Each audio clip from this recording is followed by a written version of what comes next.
even though it's Easter week, even though it's school holidays, even though for some people it's like, come on, it's time to put our feet up, relax, and think of holy things, or at least hot cross buns. The good folk at the Free Speech Union have never been busier.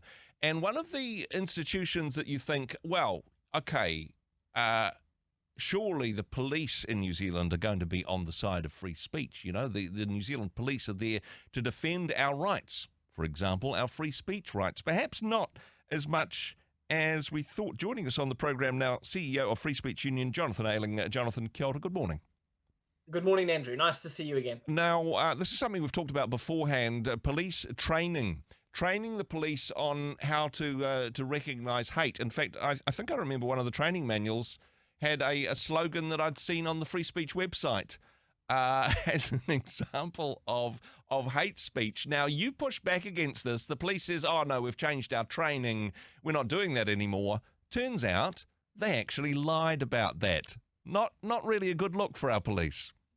No, not really, especially not coming the same week as a new study reveals plummeting levels of trust that Kiwis have in major institutions like police. Just to clarify, I think the slogan you're talking about there that was on our website was the radical idea of free speech itself in the police training manual. A sign that read the sum total of free speech was considered an example of hate speech. You can't really make this stuff up.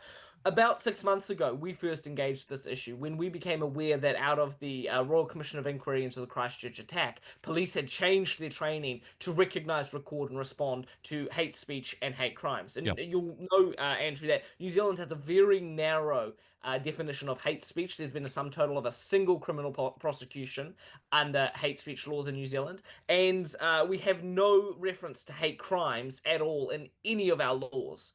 So how police can then train officers to recognize hate crimes when not a single law references the existence of something called a hate crime is beyond me. What we're seeing here is the colonization, if you will, Andrew, of our police force. The British are still at it. We're importing all sorts of policy and nonsense from our cousins, the UK, from Canada, from Australia, these jurisdictions that have gone much further. And what they've done is created what they call an impressions-based threshold.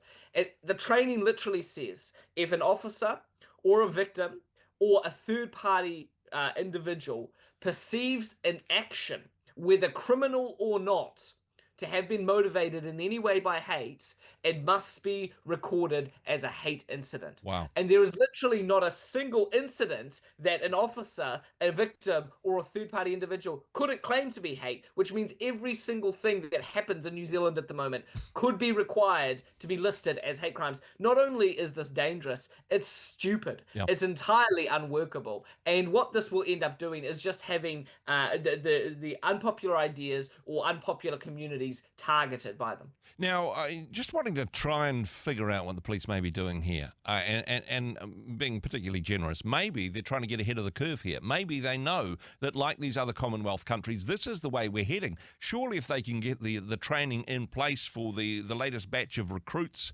that seem to be pretty thin on the ground, honestly, then maybe when this law is introduced to our statute books, they'll already be trained and ready to go. It's not usually the way laws work, though. No, it's what's called extrajudicial. It's entirely unlawful. There's one entity that makes laws in this country. There's our representative body at Parliament. We elect for them. They get to then tell us what the laws are. Police don't go, well, we have a gut feeling this is the direction we're going to head in, so we're going to start enforcing this law, because then brownie points from the police minister. We're already doing this, minister. Don't worry. In fact, this is a really dangerous way that every totalitarian society has had this feature on it, that hate and emotion must be regulated and shut down. And Andrew, I think some of your listeners will be going there and saying, why on earth is the Free Speech Union so intent on defending hate? We're not by any means. We're in the opposition that we led to hate speech laws. We were able to defeat those. We said, of course, hate speech exists. Of course, it's harmful in our society. And of course, the government or the Parliament or police are the wrong bodies to try and regulate it. Yeah. And it's the same with hate crimes. Of course, someone walking down the street and being vandalized simply because they're a certain color or they're simply a certain religion, of course that's a problem. Yeah. And enabling police to try and pick and choose and go, well, no criminal action has happened yet. This is what's called a non-criminal hate incident. Nothing illegal has happened yet, but police are concerned, and so we're going to take this person aside. We're going to start listening to this person. We're going to start following this person because something could happen. This is the making of a very oppressive structure in our mind. It's something else which isn't yet illegal in New Zealand unless you're in a court of law, unless you're under oath, is actually lying. And this seems to be what the police are doing at the moment. They've said, oh, no, we've changed that training. We don't do that anymore. That was just an aberration, nothing to see here. That's not true, is it? No, and that's why 6 months ago we were talking about this a lot, and we reported back to our supporters that we had had a very constructive conversation with the former police commissioner, Andy Costa. And I think others may disagree with me on this. I think if Andy had stayed in his role longer, we would have seen this training actually shifted more meaningfully.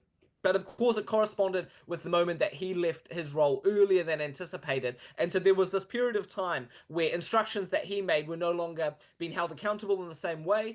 And a new commissioner has come in who was not as aware of this issue. So lie is a big word. I think it might be one of the words that makes us eligible for defamation. Wow, so that's look at your that. word, not Well, me. no. All we're saying, thank you for clarifying. It's not that one person lied, it's just there was a regime change. One person promised something, and the person that replaced them didn't follow up. Yes, okay, I take back the lie word.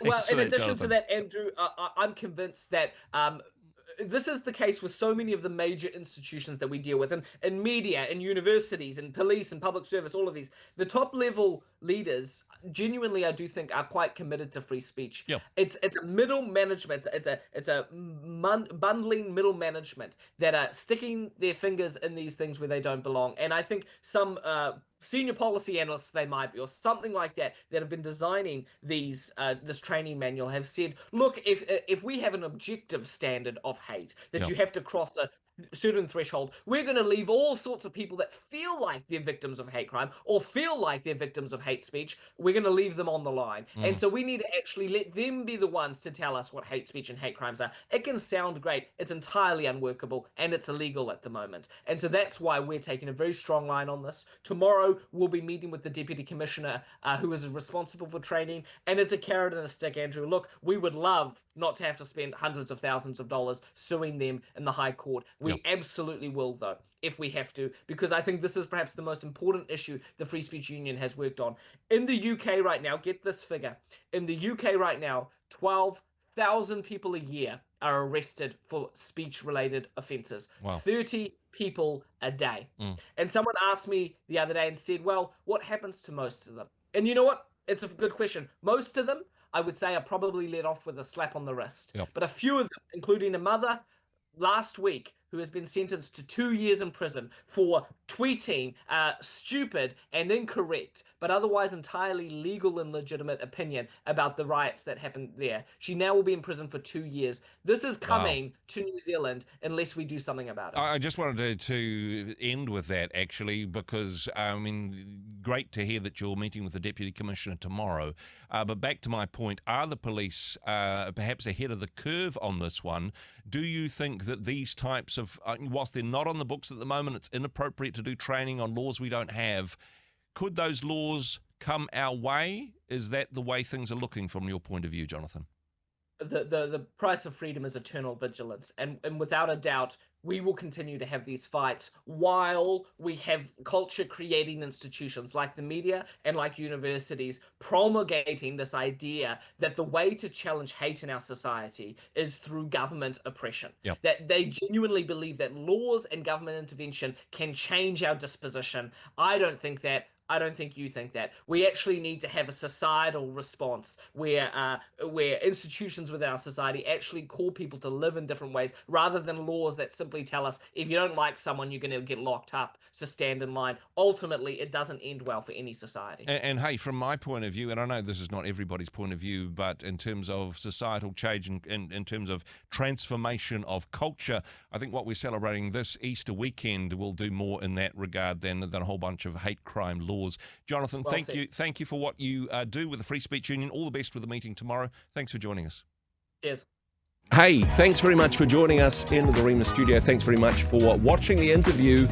It's kind of nice to have an audience, actually. And if you did like what you watched, then do give us a like, do give us the thumbs up. And if you'd like to see more interviews like that one, or perhaps even better, subscribe and those interviews will come straight to you. Don't forget to turn on your notifications, and we'll see you in the next one. Cheers.